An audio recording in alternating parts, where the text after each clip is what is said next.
মানে অনুভব আর বনলতার তো কোনো কানেকশনই নেই, ওরা জাস্ট আর্গুমেন্টেই আছে। কিন্তু বনলতার কাছে কনসার্নই নয়, বনলতা প্রবলেম ওর কাছে কনসার্নই নয়। তোমরা কিছু জিজ্ঞেস করো, মানে আমার পার্সপেক্টিভে অবভিয়াসলি বনলতাকে ডিভোর্স দিয়ে দেওয়া উচিত।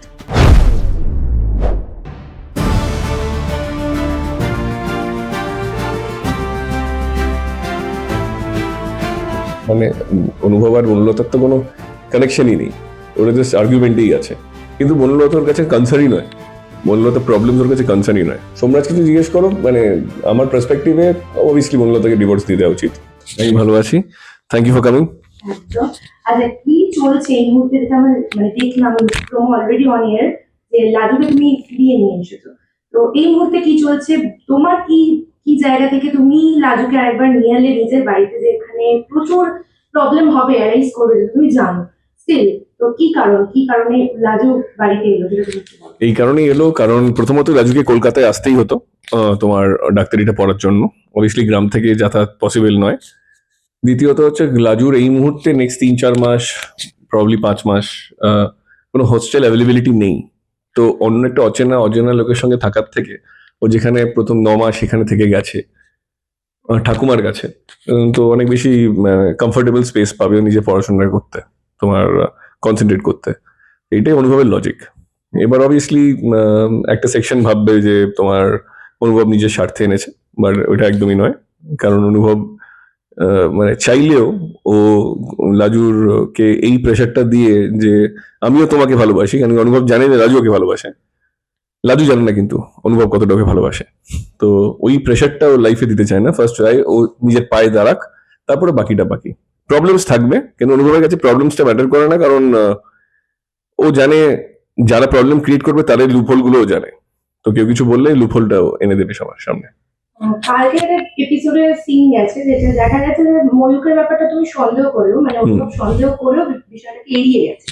তো এটা কি মনে হয়, মানে অনুভব কেন বিষয়টা এড়িয়ে গেল, যেখানে বনলতা তো পালিয়েছিল?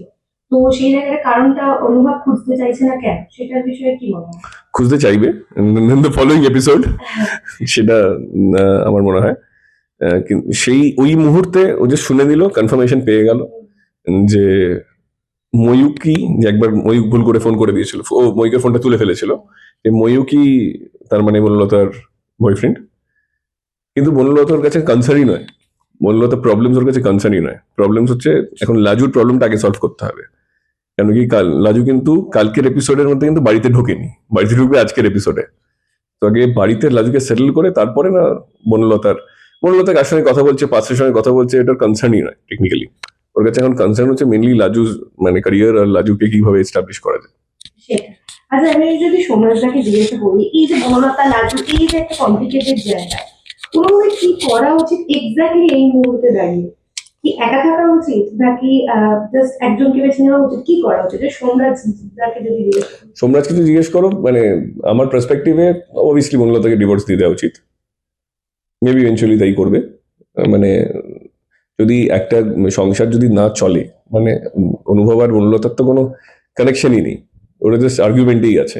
আর অনুভব বনলতা, মানে অনুভব একসঙ্গে থাকেও না, ও সোফাতেই থাকে এখন, অন্য ঘরে নিচে গিয়ে নিজের কাজ করে। তো তার মানে ও নিজের রিয়েল, মানে নিজের personal life is not fine. হতে পারে যদি বনলতা নাও থাকতো, এটা নয় যে লাজুকে নিয়ে চলে আসতো, কারণ Laju is already engaged or with somebody, ওর নিজের লাইফের প্রবলেমস আলাদা।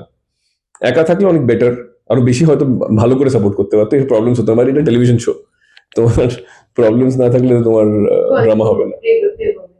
আচ্ছা, যদি জিজ্ঞেস করি সোমরাজ, একদম শুরুর দিকের কথা আমি যদি বলি, ইঞ্জিনিয়ারিং নিয়ে পড়াশোনা, সেখান থেকে বাইরে থাকা, তারপর হঠাৎ করে এরকম একটা মানে অনিশ্চিত একটা জীবনের দিকে পা বাড়ানো, কেন? মানে খুব ইচ্ছে ছিল?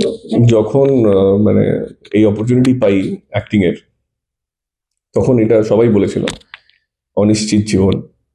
এখন সবার জীবন অনিশ্চিত, কোনো ইঞ্জিনিয়ারের জীবন নিশ্চিত নয়, বা কোনো XYZ এনি প্রফেশন হোক। সো ইয়েস, আর plus I am doing this for the last 11 years, 11 বছর, 11th ইয়ার চলছে। I am not unhappy, I am happy, কারণ আমি আমার প্যাশন ফলো করেছি। ইঞ্জিনিয়ারিং যে প্যাশন ছিল না সেটা নয়, কিন্তু ওখানে আমি কি, মানে এক্স্যাক্টলি আমি কি করতে চাই সেটাই করতে পারতাম। নট দ্যাট যে আমি এখানে তাই করতে পারছি, এখানে পার্টলি হয়তো করতে পারছি, বাট করতে পারবো না সেটা নয়, ওখানে তো করতে পারতামই না। তো এক্স্যাক্টলি আই এম হ্যাপিয়ার, মানে হয় না, I am happy with the job. বাড়ি থেকে সাপোর্ট ছিল যখন জানিয়েছো বাড়িতে? হ্যাঁ, অ্যাকচুয়ালি সাপোর্ট ছিল। মানে আমি 1 বছর চেয়েছিলাম ওদের কাছে যে মা Try করো। আমি লেট মি ট্রাই।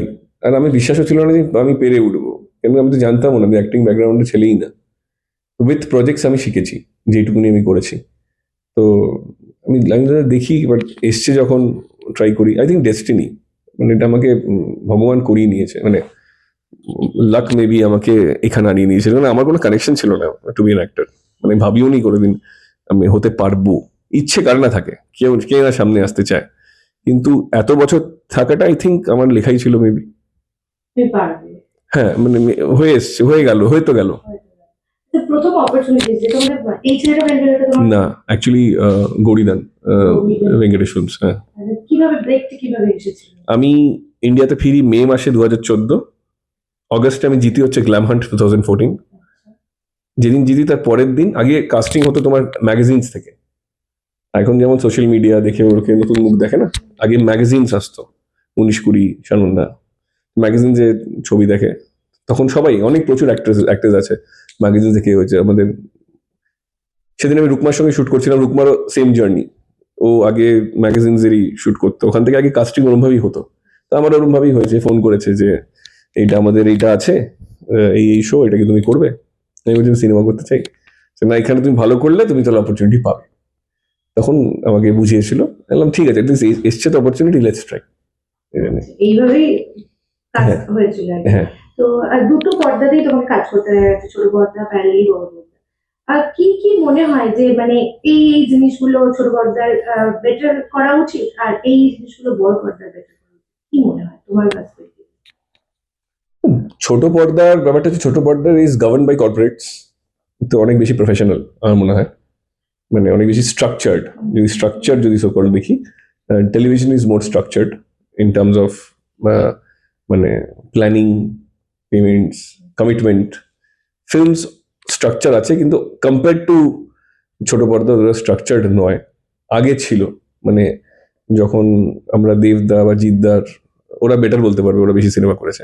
আর ওরা যখন মেজরলি সিনেমা করতো, বছরে 3-4টে করে যখন আসতো, তখন আই থিঙ্ক মানে অনেক বেশি স্ট্রাকচার্ড প্ল্যানিং বেশি ছিল। এখন একটু কমে গেছে কম্পারিটিভলি, আমার যে এক্সপিরিয়েন্স হলো লাস্ট 3-3.5 বছরে ফিল্মসের। বাট আস্তে আস্তে আবার স্ট্রাকচার আসবে। আই থিঙ্ক ইন 1-1.5 বছরের মধ্যে, মেবি 2 বছরের মধ্যে আমরা স্ট্রাকচার আবার দেখতে পাবো।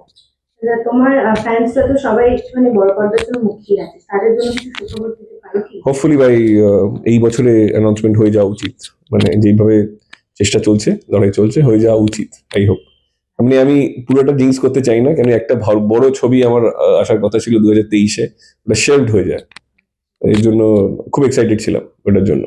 এবারে আমি বেশি এক্সাইটেড থাকবো না, এবার অ্যানাউন্সমেন্ট হবে তারপরে। তারপরে যত এক্সাইটমেন্ট। ইয়েস। আচ্ছা, এই ইন্ডাস্ট্রিতে কোনো খারাপ অভিজ্ঞতা বা যেটা হয়তো একটুখানি মনে হচ্ছে যে না এটা ঠিক হলো না আমার সাথে, এরকম কোনো ইনসিডেন্ট ঘটেছে তোমার সাথে, বা ঘটে থাকলে সেটা কি? টুকটাক, বাট ইম্পর্টেন্ট নয়, কেন কি এটা তো সব জায়গায় হয়ে থাকে। বাট অতটা ইম্পর্টেন্ট না, আমি অতটা সিরিয়াসলি নিইনি ব্যাপারটা, কারণ আমি তো কাজই করে গেছি। মেজরলি যদি খেয়াল করে দেখো, আমি 2021 থেকে 24-এর প্রথম অব্দি আমি ফিল্মস করছিলাম। তার আগে আমি শুধু টেলিভিশনেই ছিলাম। আমি আমার পুরো ম্যাক্সিমাম টাইম আমার সেটাই কেটেছে। এই সেট না হয় অন্যদের সেটে কেটেছে, যখন আমার গ্যাপ থাকতো আমি তখন অন্যদের সেটে বসে থাকতাম, অন্যরা কিভাবে কাজ করছে দেখার জন্য। তো আমার ভালো লাগতো, এনভায়রনমেন্টে ভালো লাগতো, প্রবলেম সলভ হয়নি। প্রবলেমস হলেও অতটাও কি পাত্র দাও না? কিন্তু ভেরি মাইনর, বলার মতনই না। একদম। মানে সব জায়গায়, যে কোনো ওয়ার্কিং জায়গায় তুমি দেখবে ক্রিয়েটিভ ডিফারেন্সেস থাকবেই যে কোনো জিনিসে। নতুন একটা জিনিস যখন ক্রিয়েট করছো একটা টিম মিলে, ও বলবে এটা হলে ভালো হয়, আমি বলবো না এটা হলে ভালো হয়। ইনিশিয়ালি যখন বাচ্চা ছিলাম, ইনিশিয়ালি প্রথম 3-4 বছর, তখন খারাপ লাগতো, আমার কথা কেন শুনছে না।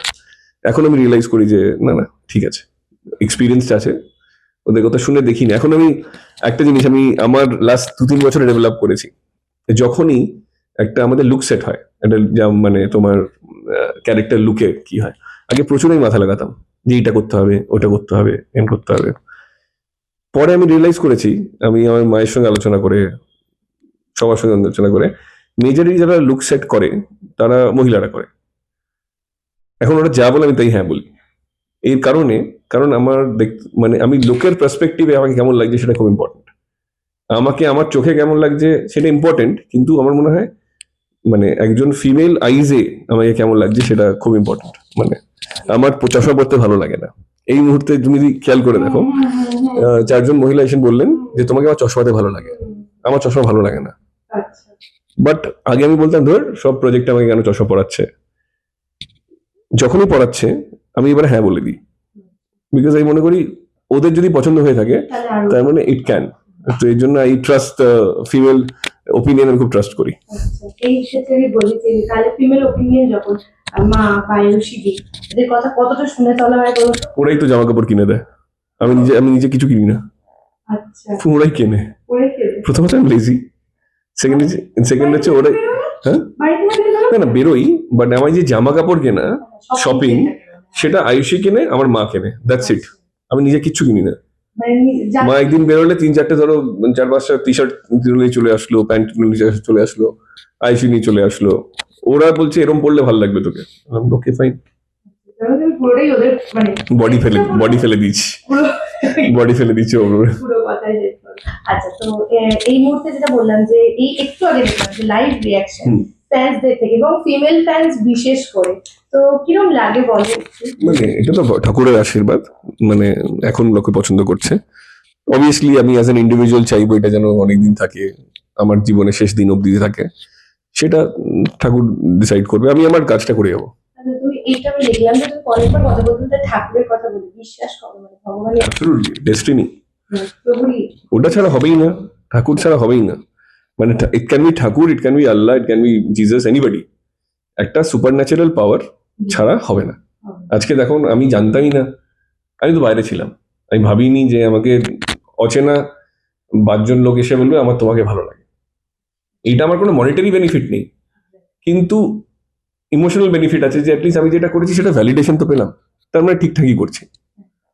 তো শেষ করবো, অনেক গল্প করলাম, তো শেষে দর্শকদেরকে কি বলবে আর পরবর্তীকালে কি কি টুইস্ট আসছে সেটাও বলবে। টুইস্ট আসছে, অবভিয়াসলি লাজুর ডাক্তার হওয়ার জার্নি আসছে, অনুভবের লাজু কতটা বুঝবে অনুভবের ফিলিংসটা, যদিও অনুভব বোঝাতে খুব একটা চাইছে আবার চাইছে না, যাতে মানে ও কনফিউজ স্টেটে আছে যে চাইলে লাজুর যদি ওপর প্রেশার পড়ে যায়, কিন্তু আবার চাইও লাজু যাতে জানুক। তো এটা ভালো লিখেছে আসলে, মানে খুব ভালো লিখেছে বলেই মানে ইটস ইজি দর্শকের পক্ষে কানেক্ট করা। তো প্লিজ ওয়াচ ইট, আমরা চেষ্টা করছি আপনাদের এক্সপেকটেশনের মতন করতে। আর হ্যাঁ, সবার একটাই প্রশ্ন, কবে মিল হবে, কবে মিল হবে, কবে মিল হবে, হ্যাঁ এটা আমি জিজ্ঞাসা করতাম, কবে মিল হবে, কবে মিল হবে। ইটস আ জার্নি, মানে নীল হওয়া মানে তো শেষ হয়ে যাওয়া এক প্রকার। না মিলের পরে অনেক কিছু হয়, বাট ইটস আ জার্নি। মানে আমি এটাকে জার্নি হিসেবে দেখি, অনুভবের জার্নি হোক, লাজুর জার্নি হোক, বনলতার হোক, তো এটা জার্নি, একটা লাইফে একটা টাইম স্প্যান দেখানো হচ্ছে। এই চরিত্রগুলো মানে এই সময় দিয়ে কি কি ফেস করে কিভাবে নিজেদের ডেস্টিনেশনে যাচ্ছে সেটারই জার্নি।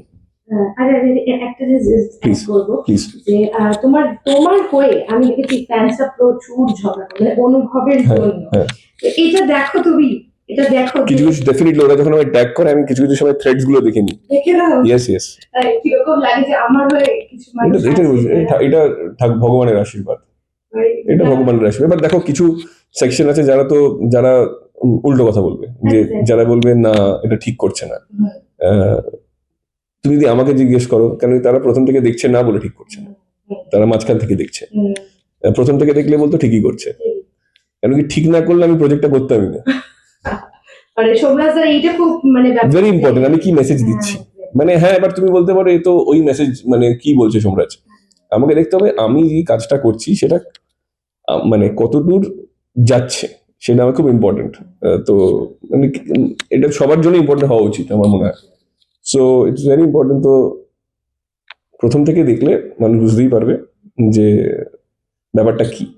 এবং কিছু ফ্যান্স আছে যেটার জন্য মানে কেন তারা প্রথম থেকে দেখছে। এবার শুধু যদি 30 সেকেন্ড দেখবে, কিছু রিলস হয় না 30 সেকেন্ড হোক, মানে একটা ধরো 5 মিনিটের সিনটাকে 1 মিনিটে যখন দেখে, আরে এই অন্যের বইয়ের জন্য কেন বলছে, আরে কেন বলছে ব্যাপারটা তো দেখো, ওই কারণে। বাট অনুভব ইনিশিয়ালি বলেও দিয়েছিল তুমি তোমার বরের কাছে চলে যাও, বাট এখন এনেছে ওর ক্যারিয়ারের জন্য, আর কিছুই না।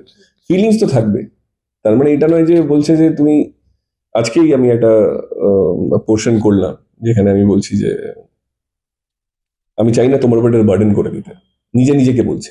তো এই রিয়েলাইজেশনটা মানে I hats off to the writer. ও যখনই একটা ওনারা যখনই একটা কথা বলান তারপরেই ওর জাস্টিফিকেশন দিয়ে দেন অনুভবের ভয়েস ওভার দিয়ে। তো ওনারা ক্লিয়ার না করলে দর্শক বুঝবে না। তো শেষ করব, আর শেষে thank you so much Thank you. এতটা সময় দেওয়ার জন্য। Thank you so much. No, thank you so much.